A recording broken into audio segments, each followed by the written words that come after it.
van a decir lo que significa. Annuntium vobis gaudium magnum.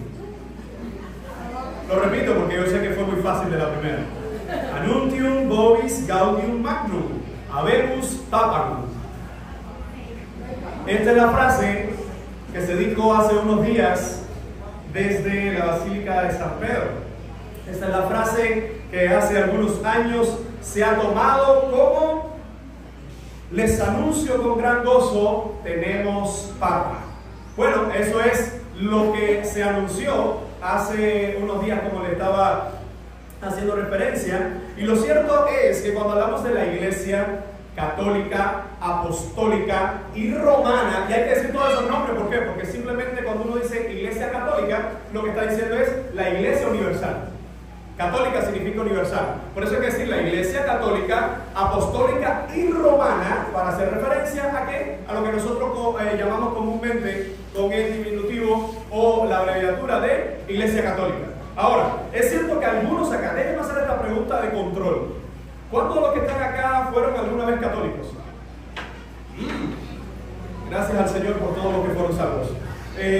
Pero cuando nosotros hablamos de este tema, cuando nosotros hablamos de lo que la Iglesia católica, no voy a dar una clase ahora mismo de historia, de cómo surge, cómo fue su desarrollo, sino que voy a ir al punto de lo que quiero centrar la conferencia de este día. Y lo cierto es que antes que hablemos de esta frase que también está en latín, cuando escuchamos la frase habemus papam, lo que nosotros nos remontamos a la historia y dice que la adopción de esta fórmula data de la elección del Papa Martín en 1417, Martín V, quien fue elegido como nuevo pontífice por los cardenales y representantes de distintos países en el Concilio de Constanza.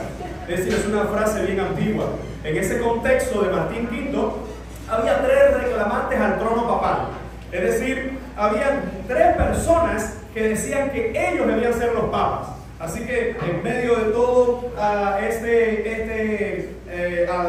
alboroto, en medio de todo este conflicto, cuando al final se determina el papa que iba a ser ya el papa oficial, se dijo entonces la frase habemus papam. En ese contexto, como en medio de tantos que quieren ser, bueno, este es el que sí es. Hay uno solo y es este. Ahora, hermanos, lo cierto es que da tristeza cuando uno habla de este tema, y yo me detuve por unos minutos a ver cuando salió el nuevo Papa, que fue elegido y es el Papa número 267, este señor llamado Robert Prevost, es americano, aunque llevaba muchos años viviendo en Perú y trabajando por allá. Él se puso el nombre de León XIV. Y una vez más, no vamos a entrar en muchos detalles de la historia de los papas, pero a donde quiero centrarme es increíble cuando este señor salió la fumata blanca, el humo blanco, que también tiene otra tradición, que era que todos los cardenales habían elegido un nuevo papa. Es interesante cómo se podía ver en los videos niños llorando, gente llorando ahí, pero tú veías que era llorando, pero llorando de verdad. Es decir, ellos estaban viviendo eso. Y uno dice, ¿a dónde llega este mundo con las falsedades y con las religiones? Número 1, mi propósito con esta clase no es demeritar, desacreditar, ofender la Iglesia Católica, Apostólica y Romana y quienes la representan. Número 2, mi propósito con esta clase es exaltar, esclarecer y magnificar el nombre de nuestro Señor Jesucristo, que es todo lo que necesita la Iglesia. Amén. Así que por eso, como contrapartida de habemus papam, de tenemos un papa, he puesto en latín habemus Christum. Y lo que está diciendo ahí, en pocas palabras, es tenemos a Cristo. Tenemos a Cristo. Y eso es suficiente para nuestras vidas. Así que voy a estar respondiendo 3 preguntas claves. La primera pregunta, ¿es el apóstol Pedro el primer papa? Como lo dice la Iglesia Católica, como lo vemos nosotros a la luz de la Biblia. Pregunta número 2, ¿es el papa vicario o enemigo de Cristo? Y pregunta número 3, ¿cuál debe ser la posición de la Iglesia de Cristo ante los falsos maestros. ¿Cuál debe ser la posición de la iglesia? Nuestra posición, no solo frente al Papa, sino frente a los falsos maestros o todos aquellos que se presentan como los que tienen la última verdad. ¿Ok? Entonces, en primer lugar, ¿es el apóstol Pedro el primer Papa? ¿Qué me puede decir usted? Partiendo de la definición Papa, aunque algunos le han dado significado a cada una de las palabras en latín, lo cierto es que Papa en latín no dice otra cosa que padre o papá. ¿Ok? Así que cuando se habla del Papa, se está hablando de el padre o el papá desde el idioma, desde el latín, o papas o pater desde el griego, ¿verdad? El que es padre. La pregunta ¿es el apóstol Pedro el primer Papa? Bueno, la respuesta de los católicos romanos es que ellos declaran que Pedro es el primer Papa de la Iglesia Católica, la Iglesia Católica, Apostólica y Romana. El fundamento de la Iglesia, según la Iglesia Católica, es Pedro. Y la cabeza visible de la Iglesia, según la Iglesia Católica, Apostólica y Romana. Bueno, mire, voy a usar a partir de ahora un diminutivo, la Iglesia Católica Romana. ¿Ok? Cuando digo católico romana, estoy hablando de la Iglesia Católica, Apostólica y Romana.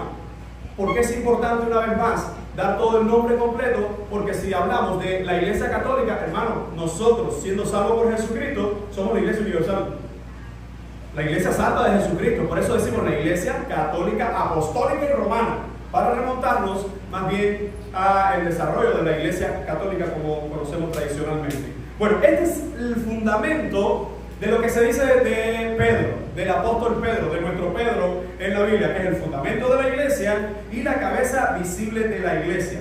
Para eso nosotros tenemos que dar una respuesta bíblica, porque si por una parte tenemos este grupo de personas que está considerada como una de las religiones con más seguidores y fieles en todo el mundo, incluso en Cuba, aunque sabemos que el catolicismo en Cuba toma un matiz diferente producto de la esclavitud y los africanos, de cómo los esclavos se fusionaron en gran medida con la Iglesia Católica, con la santería, y tenemos entonces hoy una mezcla de los santos de la Iglesia Católica, incluso en Cuba específicamente, que no es muy de acorde a cómo es la Iglesia Católica en otros lugares. Así que la respuesta bíblica, Pedro es, según la Iglesia Católica Romana, Pedro es el fundamento de la iglesia, número uno. Número dos, Pedro es la cabeza visible de la iglesia. Bueno, vamos entonces a nuestro primer texto de esta mañana. Existe primero una mala interpretación de Mateo 16:13. Por favor, busque conmigo. Mateo 16, a partir del versículo 13. Puede decir amén cuando lo tengan. Amén.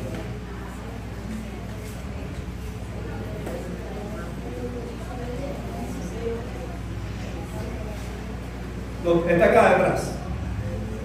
Dice: viniendo Jesús a la región de Cesarea de Filipo, preguntó a sus discípulos diciendo: ¿quién dicen los hombres que es el Hijo del Hombre? Ellos dijeron: unos, Juan el Bautista, otros, Elías, y otros, Jeremías o alguno de los profetas. Él les dijo: ¿y vosotros quién decís que soy yo? Respondiendo Simón Pedro entra en la escena. ¿Ok?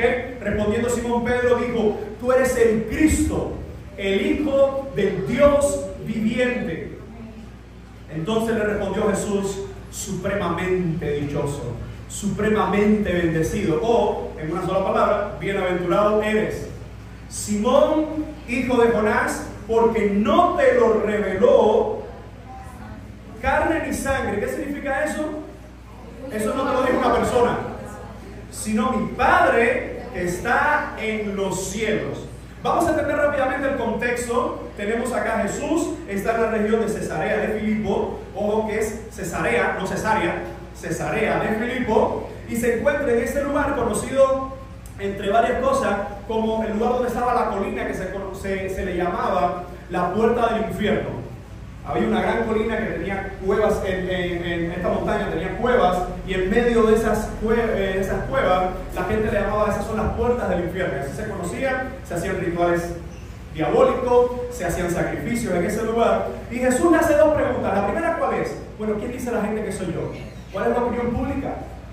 Ya Jesús lleva varios años en el ministerio, ya lleva tiempo ejerciendo el ministerio, sanando, predicando, y ahora le hace una pregunta, bueno, ¿qué está diciendo la gente sobre mí? ¿Qué dice la gente? ¿Qué mencionan ellos? Hay algunos que creen que tú eres Juan el Bautista. Hay otros que creen que tú eres Elías.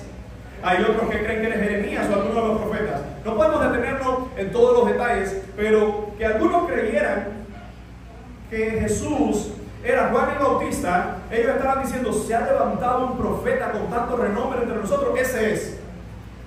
Que otros creyeran que Elías, recuerden que Elías, una de las cosas que pasó es que no vio muerte física, fue llevado, fue traspuesto al cielo, y las profecías decían que Elías debería venir para preparar el camino del Mesías, y eso se cumplió en la persona de Juan el Bautista. Por eso algunos decían, fue Elías que regresó, fue Elías que vino una vez más. Otros decían que era Jeremías o alguno de los profetas, a lo que Jesús le hace una segunda pregunta. ¿Cuál es la segunda pregunta? Ok, la opinión pública la domina. Ahora, ¿y quién dicen ustedes que soy yo? Si es importante lo que cree la gente, más importante es quiénes creen ustedes o qué dicen ustedes de quién soy yo. A lo que sale Simón Pedro y le dice, tú eres el Cristo, el Hijo del Dios viviente. ¿Qué significa Cristo? Christos o Christos en griego es el equivalente a el Mesías, el ungido de Dios. Le está diciendo, tú eres el ungido, el Hijo del Dios viviente. Y ese calificativo no aplicaba ni a Juan el Bautista, ni a Elías, ni a Jeremías, ni a Abraham, ni al patriarca David, ni a nadie. Porque era un calificativo que, miren, ¿de dónde sale la pregunta? La pregunta, ¿de dónde sale? ¿Quién dice la gente que soy yo? ¿Quiénes dicen ustedes que soy yo? ¿Quién hizo esa pregunta? El Hijo de Dios. ¿La respuesta quién la da? El Hijo del propio Hijo de Dios, porque Pedro le dio. La respuesta la da el Padre a través de Pedro. ¿Verdad? Es decir, ese es el contexto. La pregunta aquí es, ¿qué función o qué importancia tiene Pedro en todo este diálogo?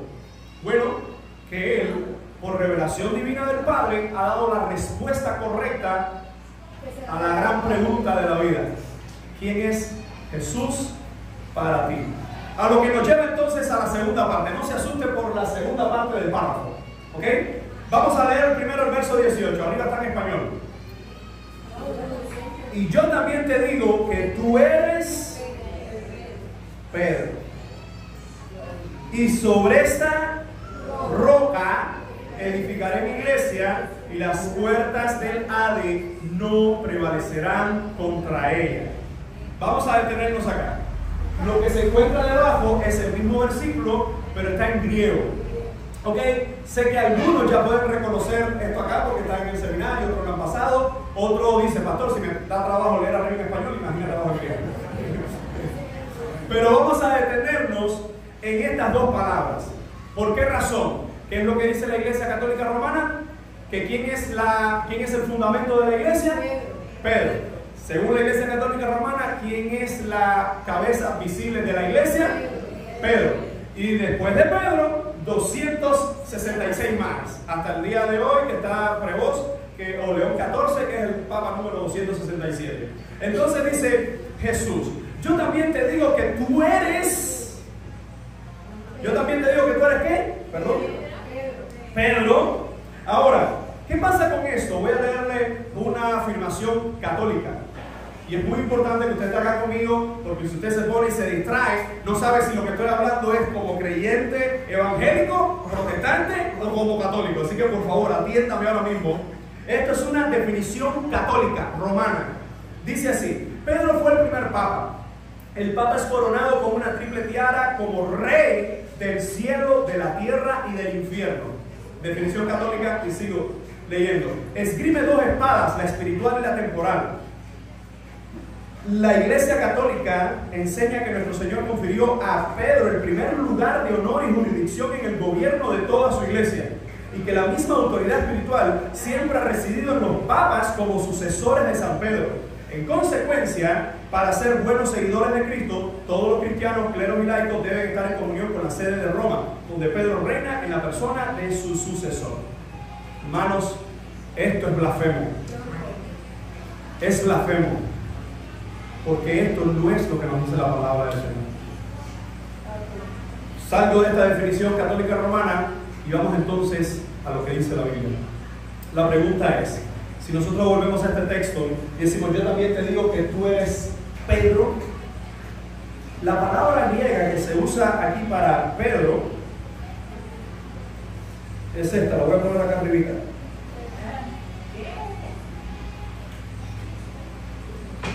Petros. Petros. De hecho, se parece un poquito al español, ¿verdad? Parece al... Los estudiantes dicen, no te dejes engañar, no te dejes engañar. Petros. ¿Ok? Y lo que significa Petros, el nombre simplemente es una roca o una piedra. Y sobre todas las cosas una piedra pequeña, es lo que más hace referencia. Ahora, ¿alguien recordará quién le puso ese nombre a Jesús? Perdón. ¿Quién le puso ese nombre a Pedro? ¿Alguien recuerda dónde aparece eso? ¿Cómo me justificas eso con la Biblia? Busquemos por favor Juan 1. Juan 1, 35.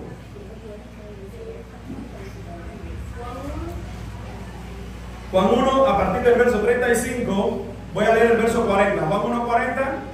Andrés, hermano de Simón Pedro, era uno de los dos que habían oído de Juan y habían seguido a Jesús. Este halló primero a su hermano Simón y le dijo, hemos hallado al Mesías, que traducido es el Cristo. Y le trajo a Jesús, y mirándole Jesús dijo, tú eres Simón, hijo de Jonás, tú serás llamado Cefas, que quiere decir Pedro. Recordemos que el nombre en hebreo, en arameo, era Cefas. Ahora, ¿qué significa Cefas? Piedra. La traducción de Cefas o el paralelo de Cefas es Pedro. ¿Qué significa Pedro? Piedra. ¿Cuál es el nombre entonces de este apóstol? No, el nombre de él. Simón. Simón es su nombre. Pero empieza a ser conocido por Cefas o Petros o Pedro. ¿Quién le da el nombre a él de Cefas o de Pedro? Jesús. Así que sígame hasta aquí. Hasta aquí, Jesús entonces le está diciendo, yo también te digo que tú eres Petros, que tú eres piedra. El mismo nombre se lo había dado el Señor Jesús. Y sobre esta, que aquí entonces viene la otra palabra, y sobre esta, Petra, edificaré mi iglesia y las puertas del Hades no prevalecerán contra ella.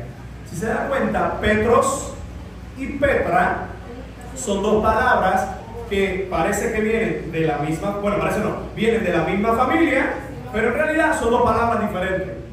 De hecho, el nombre Petros, como mismo lo vemos en español, es un nombre masculino y Petra evidentemente es un nombre femenino. Ahora, lo que está ocurriendo aquí es que la Iglesia Católica, que dice sobre este versículo, que dice que Pedro es la cabeza de la iglesia, la cabeza sobre la cual Jesús está edificando la iglesia. La pregunta es, desde el idioma nos vamos a dar cuenta que hay dos cosas aquí diferentes. Uno es Petro y otra es Petra. ¿Qué es lo que dice la Iglesia Católica? Que la Petra aquí, o la roca aquí, ¿quién es? Pedro. ¿Por qué? Porque nos están diciendo que Pedro es el fundamento de la iglesia y que es la cabeza visible de la iglesia. La pregunta es, ¿fue eso lo que dijo Jesús? ¿Es eso lo que dice el texto? Yo también te digo que tú eres Pedro y sobre esta roca edificaré mi iglesia y las puertas del Hades no prevalecerán contra ella. ¿Cuál es entonces la roca? Mi pregunta es, ¿cuál es la roca? Porque si la roca es Pedro, entonces Pedro sí es la cabeza visible de la iglesia y el fundamento de la iglesia. Ajá. La pregunta es, vamos a hacer una pregunta de interpretación.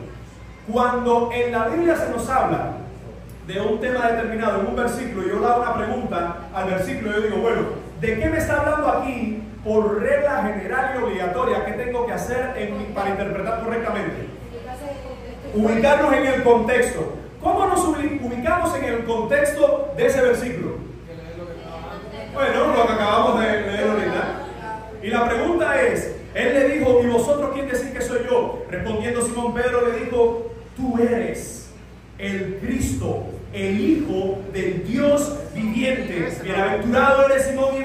porque no te lo reveló carne y sangre, sino mi Padre que está en los cielos. ¿Cuál es la confesión divina dada por Pedro? Tú eres el Cristo, el Hijo de Dios viviente. Y esa es la única respuesta correcta ante otras respuestas que estaban equivocadas. ¿Cuáles eran las otras respuestas que estaban equivocadas? ¿Quién dice la gente que soy yo? Bueno, la gente piensa que tú eres un hombre, que tú eres Jeremías, que tú eres Elías, que tú eres un Juan el Bautista, que eres uno de los profetas. Pero ustedes, ¿qué dicen? Tú eres el Cristo, el Hijo del Dios viviente. Es como ese estudiante que hace el examen, pero lo hace tan bien, pero lo hizo porque se lo soplaron. Pero en realidad la esencia. No es lo mismo cuando uno hace un examen y lo hace bien, que lo hace por conocimientos ajenos. Eso es fraude. Es como aquella historia que dice, el maestro le dijo, Pepito, sé que te fijaste. ¿Cómo? Sí, claro que te fijaste por Juanito. No, profe, eso es imposible. Sí, porque en la primera pregunta Juanito puso azul, tú pusiste azul. En la segunda pregunta él puso verde, tú pusiste verde. En la tercera pregunta él puso no me la sé y tú pusiste yo tampoco. Claro que te fijaste. Claramente te fijaste. Pero, amados hermanos, en este examen divino donde Jesús decía, ¿quién dice la gente que soy yo? Pedro da una respuesta que, imagínense el momento, quizás los apóstoles están ahí mirando y están, ¡wow! Pero ¿cómo? ¡Es increíble! Y Jesús dice, bienaventurado eres Simón, hijo de Jonás, pero eso no salió de ti, eso tú no lo estudiaste anoche. Eso no es de tu propia capacidad, eso lo dijo mi Padre, te lo reveló. Y la idea ahí de reveló es la misma palabra que tenemos para el último libro de la Biblia, de Apocalipsis. Dice, fue mi Padre que corrió un velo para que tú dieras la respuesta correcta. Ahora, una vez más, tú eres el Cristo, el Hijo del Dios viviente. La pregunta es, yo también te digo que tú eres roca, y sobre este peñasco, sobre esta roca inmensa, que es lo que hace alusión Petra, edificaré mi iglesia. La pregunta es, ¿cuál es la roca de la iglesia? Jesucristo mismo. ¿Y cómo sabemos que es Jesucristo mismo? Por la misma confesión. Tú eres el Cristo, el Hijo de Dios viviente. Tú no eres cualquiera, tú no eres cualquier maestro, tú no eres cualquier hombre, tú no eres cualquier persona. Tú eres el Mesías de Dios. Y Jesús dice, sobre esta roca edificaré mi iglesia. ¿Sobre quién Jesús edifica su iglesia? Sobre sí mismo. ¿Por qué la iglesia? ¿Y quién es la iglesia? Nosotros. Tú, hermano, yo, mi hermana. Somos nosotros el cuerpo de Cristo, los miembros del cuerpo de Cristo, donde Él es la roca, donde Él es el cimiento. Pero ojo, no solo es el cimiento, también es la cabeza. Es decir, en pocas palabras, Cristo es nuestro sustento. Cristo es nuestro fundamento. Y una cosa es, no hay que respetar las demás religiones. Respetar, sí, pero aceptar jamás, porque la Biblia nos dice que en los últimos tiempos vendrían hombres engañadores que se presentan, hermano, es idolatría lo que se ve en ese lugar. Y es triste porque algunos de nuestra familia todavía están ahí. Y algunos en nuestra iglesia que algún día estuvieron ahí podrán decir, pastor, yo doy gracias porque el Señor me sacó de ese mundo de mentira, de ese mundo de buenas obras. Así que lo que está diciendo el Señor, yo también te digo que tú eres, miren la palabra aquí, Petros. Aunque algunos no tengan el dominio básico del griego, miren, son diferentes las palabras, ¿sí o no? Son diferentes. Evidentemente son diferentes. O mismo lo vemos en español. Así que lo que pudiéramos estar diciendo, la roca es Cristo, la respuesta revelada por Dios mismo, por el Padre. Disculpen, a Pedro. Mis amados hermanos, la iglesia permanece, se sustenta porque Cristo es su dueño. Amén. Así que dice el siguiente versículo, y a ti te daré. Y a ti te daré. Oh, vamos a detenernos acá. Dice, y a ti, ¿a quién le está hablando aquí? A Pedro. Dice, y a ti te daré las llaves del reino de los cielos. Y todo lo que atares en la tierra será atado en los cielos. Y todo lo que desatares en la tierra será desatado en los cielos. Aquí es donde algunos te dirían, ¿te das cuenta? ¿Te das cuenta? Sí. A ver, está bien. La Petra no es Petro. La piedra o la roca no es Pedro. Pero aquí en este versículo, Pedro es quien tiene las llaves. Usted se da cuenta, una de las cosas que usan los papas, una de las insignias que tienen es la llave del apóstol Pedro, que es la llave que abre el cielo, la llave que cierra el cielo. Incluso la Iglesia Católica, por eso una de las funciones que tienen los confesorios, ¿verdad?, donde se confiesa a la gente, ¿cuál es? Ven, para todo eso que tú tienes, lo confiesas, lo perdono a nombre del Señor, y entonces eres absuelto de tus pecados. Tanto así que el Papa anterior, una de las cosas que hizo el año pasado, si no recuerdo, en el 2024, me dio tanta indignación, pero bueno, un indulto de perdón para toda la humanidad. Le perdono sus pecados a todas las personas. Amados hermanos, el único que puede perdonar nuestros pecados es nuestro Señor Jesucristo.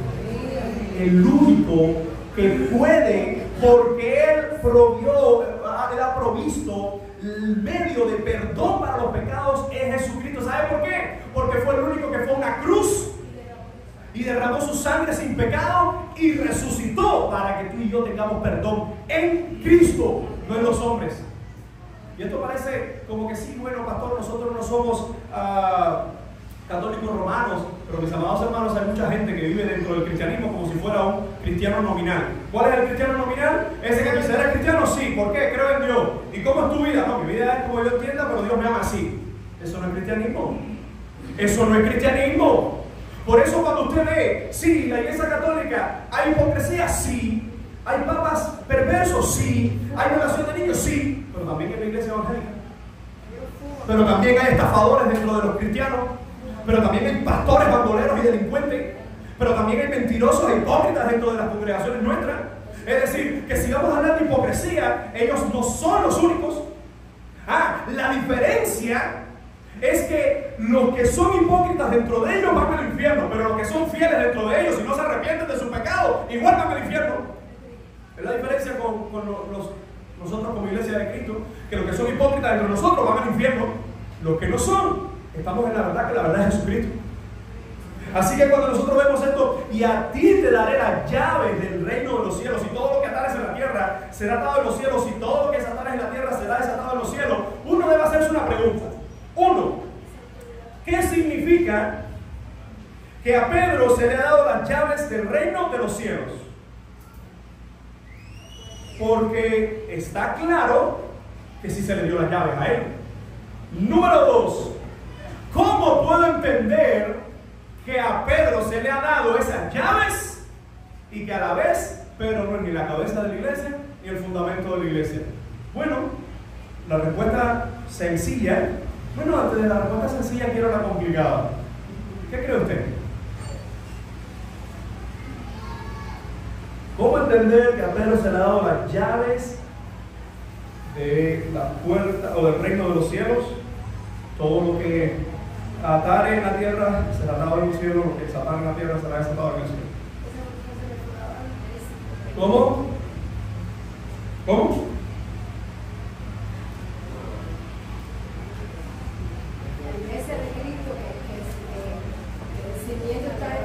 Pregunta de observación, ¿se le dio? ¿A quién se le está hablando aquí?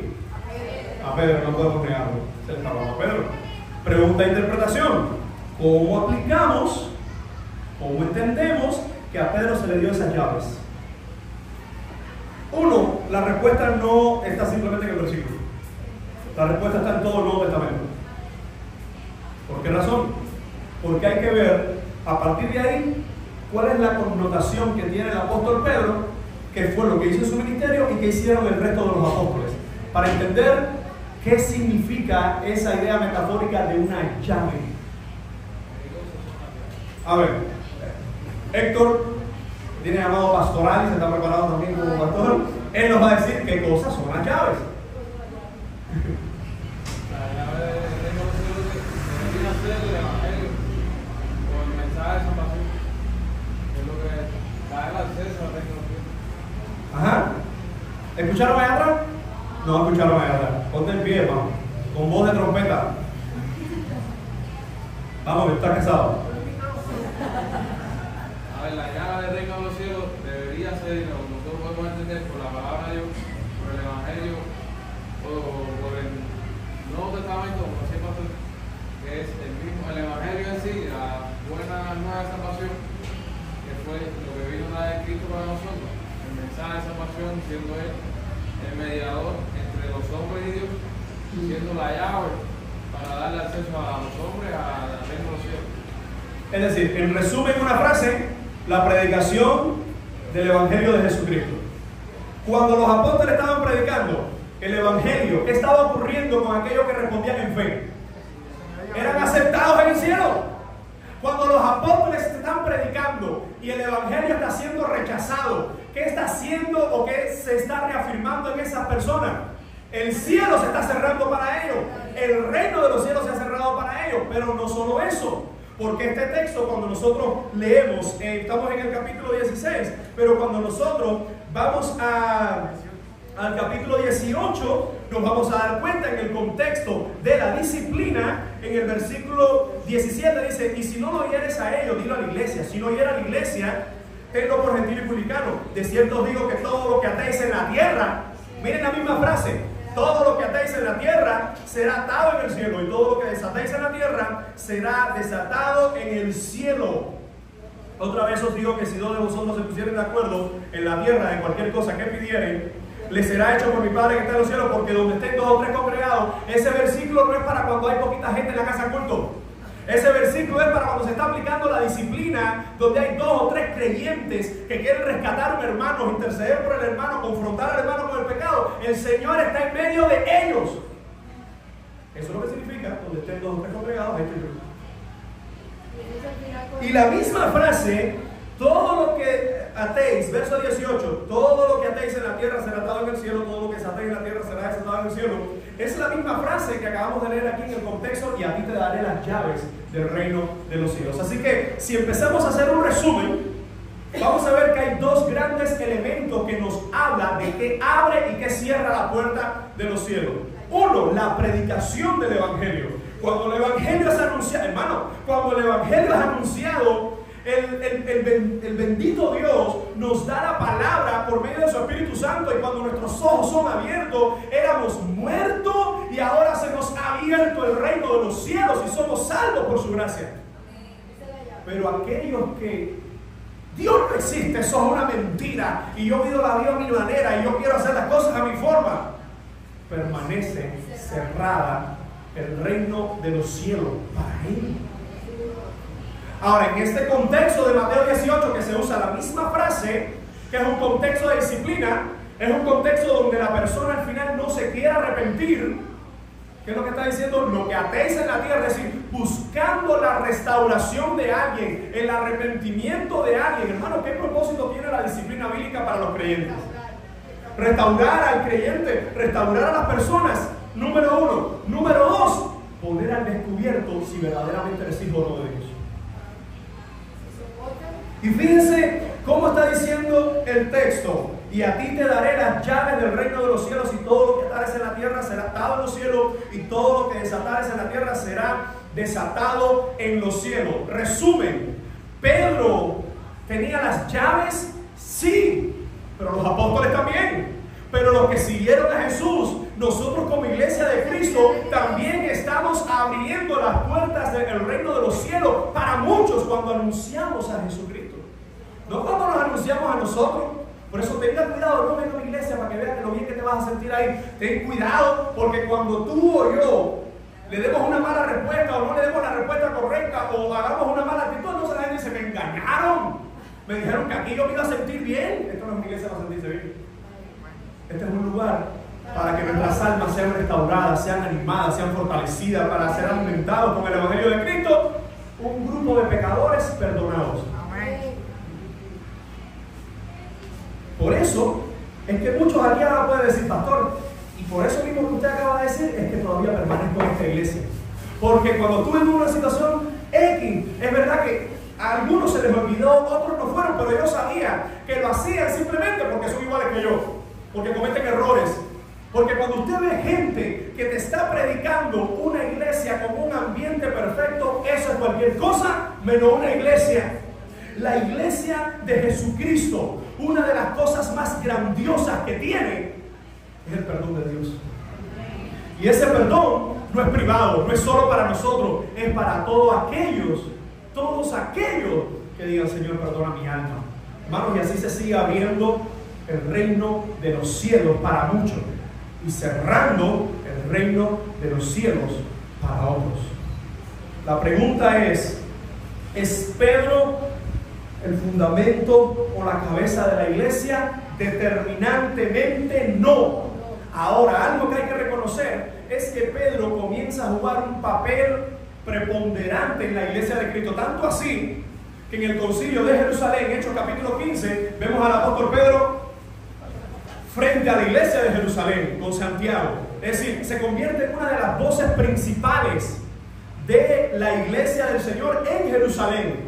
Pero cuando hablamos de Pedro, por una parte nos damos cuenta que tenía un papel protagónico como apóstol de Jesucristo en la predicación del Evangelio. Los demás apóstoles también tenían esa oportunidad. Y la iglesia de Cristo ha asumido también esa responsabilidad. La llave, cuando decimos esto claro, para la iglesia católica todo lo que estoy diciendo esta mañana es blasfemo. Pero lo único que yo veo blasfemo es todo lo que ellos dicen o creen a la luz de la Biblia.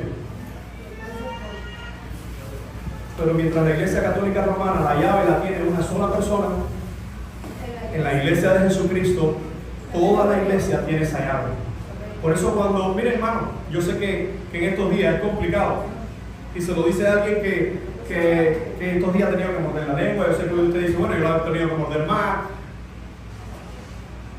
pero hay algo que debe darnos a nosotros consuelo, y es que en medio de todo esto, número uno, recuerden que esta patria es temporal. Es temporal. Número dos, somos salvos y por la gracia del Señor un día habitaremos con Él por la eternidad y no habrá más llanto, más dolor, más apagón, más falta de agua, más miseria, todo lo que nosotros estamos viendo. Claro, que yo estoy orando por respiro, y lo digo donde quiera que me pare, por respiro y liberación para mi país. Oro por eso y no tengo miedo de ninguno. Lo puedo anotar a Alexander Torres. Ora por respiro y liberación y todo lo que implica respiro y liberación para esta nación que no da más. Pero la parte más importante en medio de todo esto es que yo, como portador de la gracia del Señor, yo tengo un mensaje que los que están alrededor mío, miren, se lo voy a decir de esta forma: si nosotros que tenemos a Jesucristo, si nosotros que tenemos su paz, a veces llega el momento de explote que no damos más, ¿cómo estará el que no tiene al Señor y su paz y su salvación y su perdón y su confianza? Por eso que usted ve que hay gente que está mal de los nervios, gente que no da más, gente que está al explote, gente que está buscando cómo irse legal y ilegal de la manera posible. Y en medio de toda esta desesperación, entendamos que nosotros somos la iglesia de Jesucristo. Y la iglesia de Jesucristo no es el problema, es la respuesta de Dios para una nación que necesita paz, respiro y liberación, que es Jesucristo. Así que cuando el apóstol está recibiendo esta frase, y a ti te daré las llaves del reino de los cielos, lo que está ocurriendo es que la autoridad del evangelio está reposando sobre este apóstol, pero también está reposando sobre los demás, sobre la iglesia de Cristo que anunciamos a Cristo. Mira, qué mensaje más hermoso que un día tú, y lo digo con el dedo súper acusador, porque ahí también estoy yo. Estábamos un día perdidos, estábamos un día en tinieblas. Los cielos estaban cerrados para nosotros y llegó el evangelio por medio de alguien, por medio de algo, de alguna forma, y se abrieron los cielos para nuestras vidas. Alguien dice amén. Gloria a Dios, amén. Así que entonces vamos a seguir abundando en la respuesta bíblica. El fundamento de la iglesia es Cristo. Dice primera a los Corintios 3:11. Voy a buscarlo ahí rápidamente. Primera a los Corintios capítulo 3, versículo 11, dice de esta manera: porque nadie puede poner otro fundamento que el que está puesto, el cual es Jesucristo. No es Pedro, no es Pablo, no es la Iglesia Católica Romana, no es siquiera ninguno de nosotros. El fundamento es Jesucristo, hermano. Y por eso es una de las cosas que nosotros más deberíamos dar gloria al nombre del Señor, porque la iglesia jamás será destruida, porque sus bases están en Cristo. De otra forma, ¿quién puede pelear contra Él? ¿Quién puede destruirle a Él? Y vamos a ver también en las palabras de Pedro. Ya vimos quién es el fundamento en las palabras de Pablo. Veamos quién es el fundamento en las propias palabras del mismo Pedro. Miren, el problema no es con Pedro, porque Pedro no tenía ningún problema con su identidad, quién era él y quién era el Señor. El problema es la maldita expresión de idolatría que tiene el hombre en su corazón, de volver los medios fines, de volver los instrumentos o los siervos en santos, en gente que hay que pedirle, rogarle y implorarle. Dice el mismo apóstol Pedro, primera de Pedro, capítulo 2, dice del versículo 4, primera de Pedro 2:4, acercándoos a Él, piedra viva, desechada ciertamente por los hombres, mas por Dios escogida y preciosa. Vosotros también, como piedras vivas, sed edificados como casa espiritual y sacerdocio santo, para ofrecer sacrificios espirituales aceptables a Dios por medio de Jesucristo. No es por medio de Pedro, no es por medio de la Virgen, es por medio de Jesucristo. Por lo cual también contiene la Escritura: he aquí pongo en Sión la principal piedra del ángulo, escogida, preciosa, y el que creyere en Él no será avergonzado. Para vosotros, pues los que creéis, Él es precioso. Pero para los que no creen, la piedra que los edificadores desecharon ha venido a ser la cabeza del ángulo, y piedra de tropiezo y roca que hace caer, porque tropiezan en la palabra, siendo desobedientes, a los cuales también fueron destinados. Amados hermanos, en las palabras del mismo apóstol Pedro nos está diciendo: oiga, yo no soy aquí piedra de nadie, yo no soy aquí cabeza de nadie, yo soy también una piedra viva donde mi edificación está sobre el fundamento, sobre la principal piedra del ángulo. Y cuando vamos a las piedras angulares, una de las cosas que hacían los edificadores en el primer siglo era empezar a cavar hasta descubrir la piedra angular. Había dos formas: a veces la piedra la encontraban en el mismo sitio, en otras ocasiones la traían. Y una de las cosas que tenía esa piedra es que mostraba los ángulos hacia dónde se iban a llevar las construcciones. Por eso que cuando se iba a hacer cualquier construcción, los constructores que querían que su construcción no se cayera decían: podemos hacer cualquier cosa, pero usted sabe cuál es la prioridad. Hay que buscar la piedra angular. Si no hay piedra angular, no trabajo. Si no hay piedra angular, no doy garantía de que esto permanezca en pie. Así que en medio de ese contexto, Pedro está usando la idea metafórica y está diciendo: siendo Él, nuestro Señor Jesucristo, la principal piedra angular, la piedra desechada por los edificadores. Así que esto nos lleva entonces a una comparación entre Pedro y los papas. Voy rápido con esta parte. Una comparación entre Pedro y los papas. En primer lugar, Pedro era casado. Marcos 1:30, usted lo lee y dice que ahí estaba su suegra. Es imposible tener una suegra si no es que estás casado. Uno no puede cargar con tantas cosas arriba. Entonces, Pedro era casado y continuaba casado. En 1 Corintios 9:5 menciona, y digo esto porque es importante, porque algunos dicen: sí, no, es verdad, ahí tiene una suegra, pero después cuando se le da el santo llamado, ya él entonces dejó eso y por eso se dedicó al celibato y ahora no sé. Estaba casado, continuaba casado. 1 Corintios 9:5. Segundo, Pedro no aceptó adoración hacia él. Cuando vamos a Hechos capítulo 10, en la predicación ahí, nos vamos a dar cuenta que algunos tratan de darle adoración y dicen: no, puede dar la adoración. No, que para... Ahora, ¿qué pasa con esto? Que la Iglesia Católica Romana, una de las cosas que ha hecho es intercambiar los términos. Nosotros no adoramos, nosotros veneramos. Busca en cualquier diccionario responsable el significado de venerar y está en una de las alusiones o similitudes que tienen adoración. Pedro no aceptó adoración hacia él. Pedro no era infalible, como se habla de la infalibilidad del sumo pontífice o el sumo sacerdote. Cuando leemos Gálatas 2:11, hermano, Gálatas, una de las cosas que tiene esta carta es que es una carta chocante para el judaísmo, porque ahí nos vamos a dar cuenta que el apóstol Pablo nos describe algo que no nos describe más nadie, y es que Pedro en un momento determinado cayó en hipocresía.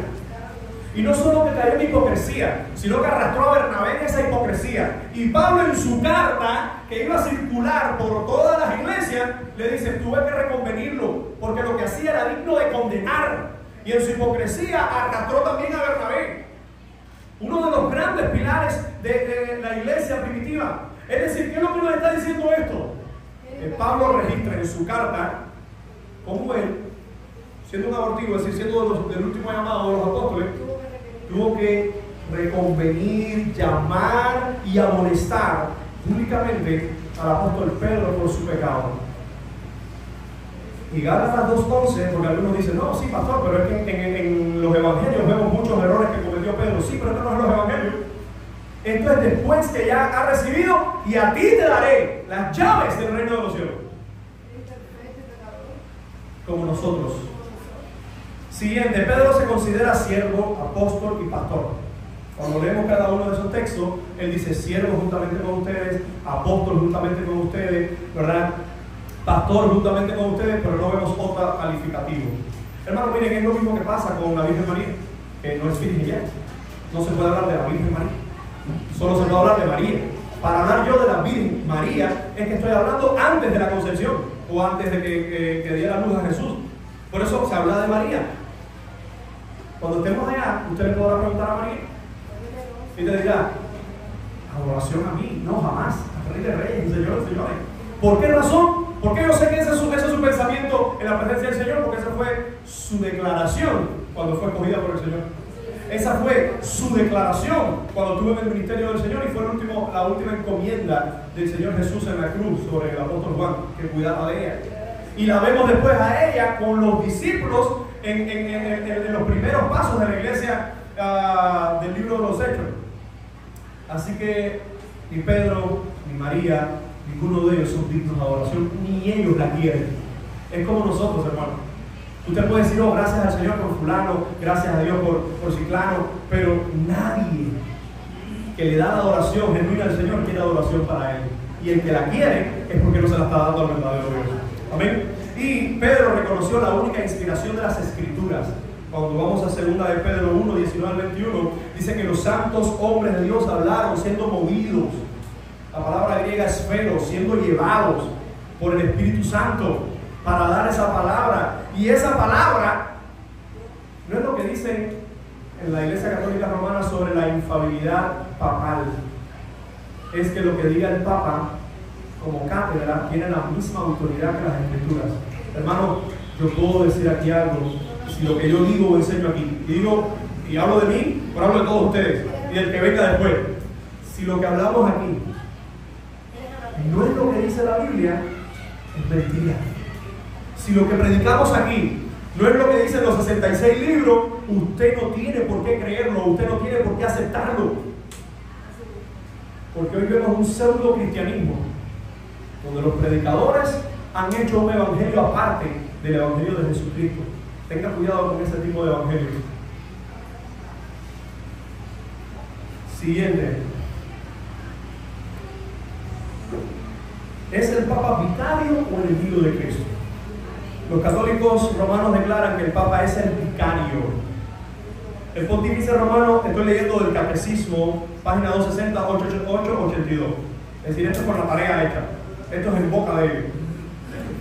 Dicen los católicos romanos, el pontífice romano en efecto tiene en la iglesia, en virtud de su función de vicario de Cristo y pastor de toda la iglesia, la potestad plena, suprema y universal. la potestad plena, suprema y universal que puede ejercer siempre en entera libertad. El Señor nos libre de eso, hermano. Yo como pastor de la iglesia y los líderes de la iglesia, nosotros tenemos que ser siervos en este lugar. Si yo en algún momento intentara enseñorearme de la iglesia, que Dios me quite de este lugar. Porque nuestra tarea no es enseñorearnos ni ser los jefes en este lugar. Pero eso lo ama esta gente, claro. Hermano, cuando tú estás lejos del Señor, cuando tú estás lejos del que se despojó de toda su gloria y vino y se humilló y le lavó los pies a sus discípulos, cuando tú estás lejos de ese, claro que tú quieres parecer diferente. Y que tú quieres otra cosa que no es lo que Dios dice. Bueno, ¿qué dice la Escritura? Bueno, antes de la Escritura, el Romano Pontífice, esto es el Catecismo 891. El Romano Pontífice, como pastor y maestro supremo de todos los fieles. Bueno, ¿qué dice la Escritura sobre esto? Ya otra persona ocupa ese lugar. ¿Qué dice la palabra del Señor? Más el Consolador, el Espíritu Santo, a quien el Padre enviará en mi nombre, que Él os enseñará todas las cosas y os recordará todo lo que os digo. Ese es el guía de la iglesia. Siguiente, pero cuando venga el Espíritu de verdad, Él os guiará a toda la verdad. Mis amados hermanos, en Jesucristo ya nosotros estamos completos. Déjenme ponerle otra pregunta acá.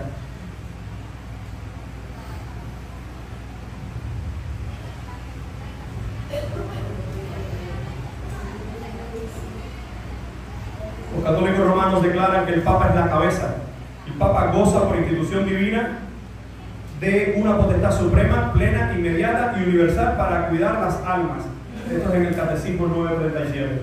¿Cuál es la respuesta bíblica a esto? Bueno, y Él, dice Colosenses, y Él, hablando de Cristo, es la cabeza del cuerpo que es la iglesia. Pregunta, si cualquier ente dice una cosa y la Biblia dice otra, ¿cuál es la autoridad suprema?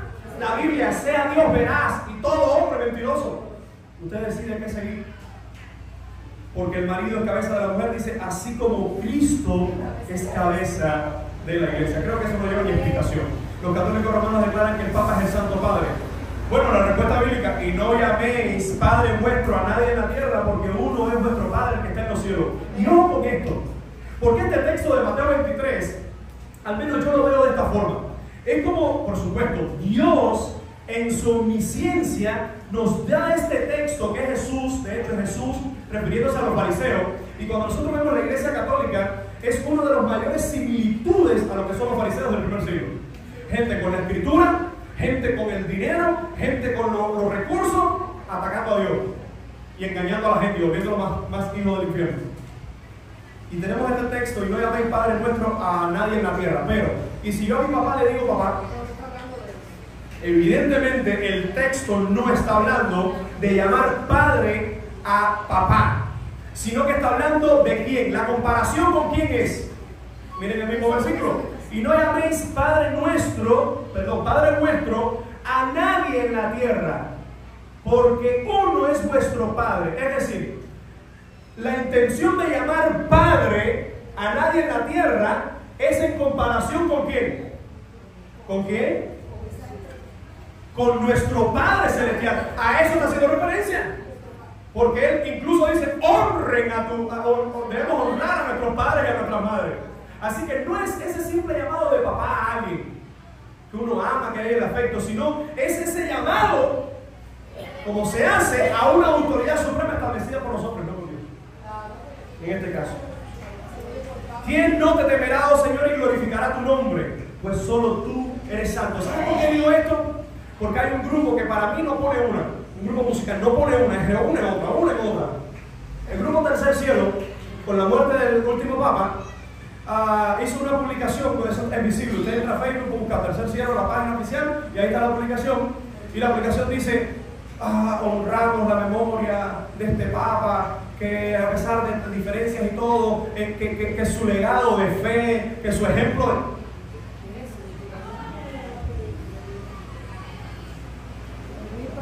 Claro, la abundancia del corazón, no la boca.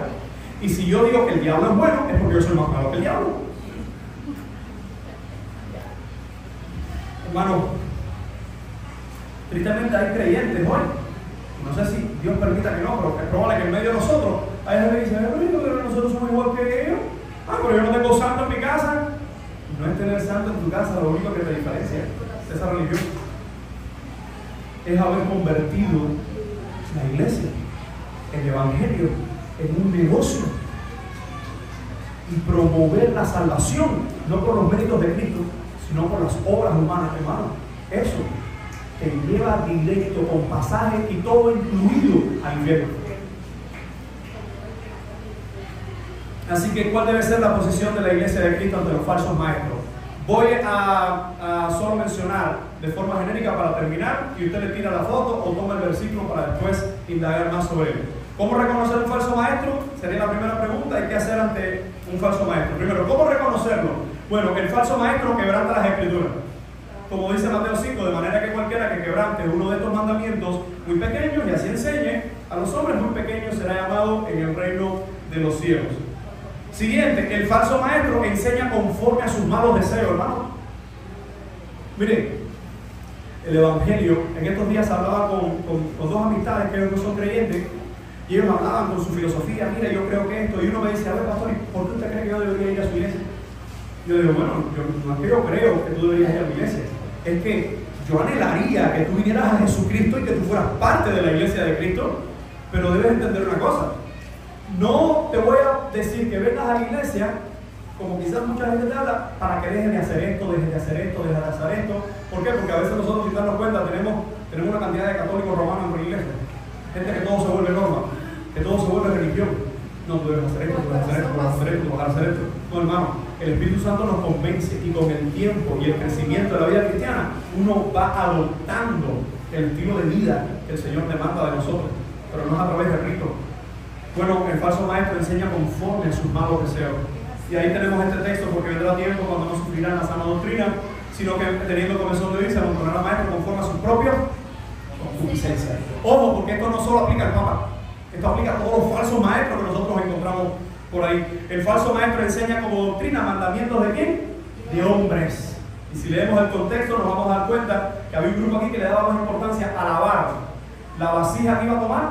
Ojo, que eso es bueno, pero le daba más importancia a eso que sus corazones estuvieran en sintonía con Dios. Cuarto, el falso maestro enseña doctrinas de demonio. Hermano, detrás de estas enseñanzas, de estos grupos que he acabado de hablar y otros más que son falsos, hay doctrinas demoníacas. Porque usted habla con esa persona y dice, no, los que están equivocados son ustedes. Me decía estas amistades que le mencionaba, ¿y cómo tú sabes que tú tienes la verdad? Y yo le dije, no, yo no tengo la verdad me tiene a mí, que es Jesucristo y su Biblia. Porque si fuera por mí, yo no tuviera la verdad, yo tuviera otra cosa. Pero Jesucristo vino a mi vida, me ha dado su palabra y ahí encontramos la verdad. Él es la verdad, su palabra es verdad. Yo no tengo la verdad vino a mí. Y solo se salvo por medio de él. Ah, bueno, pero tú lo ves diferente, para ver otra gente. No, yo no sé la otra gente. Yo era de esa otra gente. Y el Señor me se rescató y me dio salvación, hermano. Lo más triste, una de las cosas más tristes que va a experimentar el impío y estos falsos maestros es que ellos creían que su estilo de vida era el correcto. Y lo que van a experimentar es condenación eterna. Siguiente, el falso maestro no se conforma con las sanas palabras de Jesucristo. Aquí está todo lo que necesita, hermanos, en nuestra vida.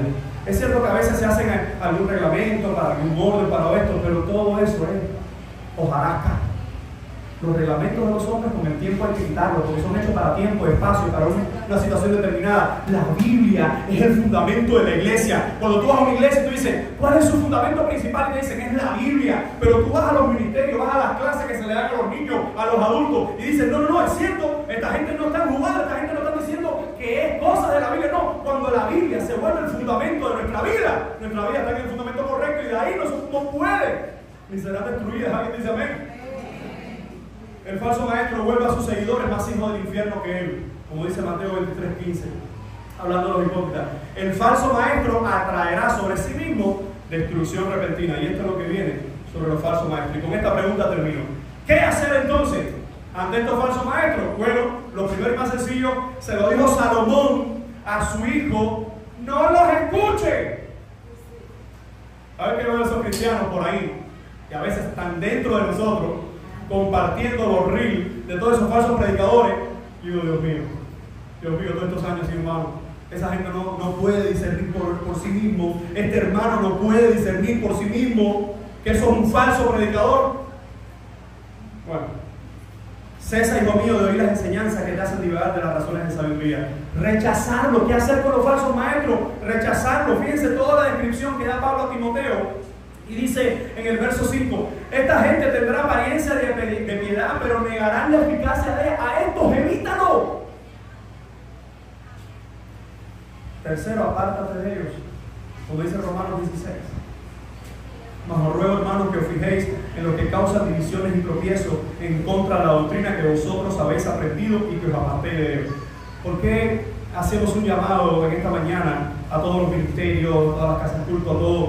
Porque esto es una iglesia, esto no es un grupo que está dividido y este grupito de acá hace lo que entiende, el otro hace lo que entiende. No, es una iglesia que actuamos como cuerpo. Y gloria a Dios por todos estos grupitos que tenemos de casas de culto, ministerio de parlamento, todas estas áreas. Pero esto no es una sección dividida, es un cuerpo. Y lo que dice que ese cuerpo, el que crea división en ese cuerpo y el que crea todas estas herejías en ese cuerpo, dice: apártate. Y por último, por supuesto, guarda la sana doctrina. Oh Timoteo, guarda lo que se te ha encomendado, evitando las profanas pláticas sobre cosas vanas y los argumentos de la falsamente llamada ciencia, la cual, profesando algunos, se desviaron de la fe, y se la gracia sea contigo. Hermano, ante toda la falsedad que nosotros vemos hoy, ante todos estos movimientos sectarios, lo estoy diciendo una vez más con respeto, la Iglesia católica, apostólica y romana, por lo que cree, por lo que dice, que suplanta la Biblia, que contradice la Biblia, que tuerce la Biblia, serán condenados al infierno. Pero no la Iglesia católica romana. Todos aquellos que suplanten la Biblia, contradigan la Biblia, tuerzan la Biblia, serán condenados en el infierno. Dentro de nosotros como iglesia de Cristo, dentro de nosotros como iglesia evangélica, los que tuerzan la Biblia, los que no vivan la Biblia, los que vayan contra la Biblia, serán condenados a las carreras del infierno. Y en medio de tanta exaltación humana, a un papa, a un hombre, a un grupo, a una etnia, déjame decirte en latín esta frase que para mí es suficiente: habemos Cristo. Tenemos a Cristo y Él es suficiente. Él es la cabeza de la iglesia, Él es el fundamento de la iglesia. Y como dice Efesios 2:20, puesto el fundamento sobre los apóstoles y profetas. Es decir, si ya se nos habla que Cristo es el fundamento y ahora se nos habla de que el fundamento ha sido establecido por los apóstoles y profetas, ¿de qué se nos está diciendo? Que hay un solo fundamento que la iglesia de Cristo tiene que seguir marchando encima de él, y es la verdadera expresión de la vida cristiana. Tú eres el Cristo, el Hijo de Dios viviente. Señor, tú eres el fundamento de mi vida. Para los tiempos que estamos viviendo, para todo lo que estamos enfrentando, Cristo es suficiente, hermano. Tenemos a Cristo y vamos a orar. Señor, te damos gracias por tu palabra, gracias por tu verdad, gracias por Jesucristo, nuestro Dios, nuestro Salvador y todo lo que necesitamos, Señor. A ti oramos y damos gloria. Te pedimos perdón por cada una de estas personas que están engañadas en estas religiones falsas. Te pedimos perdón para ellos por medio de Jesucristo y salvación para sus almas. Te pedimos fuerza para nosotros, para seguir viviendo tu palabra y creciendo en ella. Gracias, Señor, porque tenemos el Espíritu Santo tuyo con nosotros. Y gracias porque a pesar de nuestras debilidades y defectos, tú sigues obrando en nuestras vidas para agradarte por todo lo que somos. Gracias por Jesucristo. Amén y amén.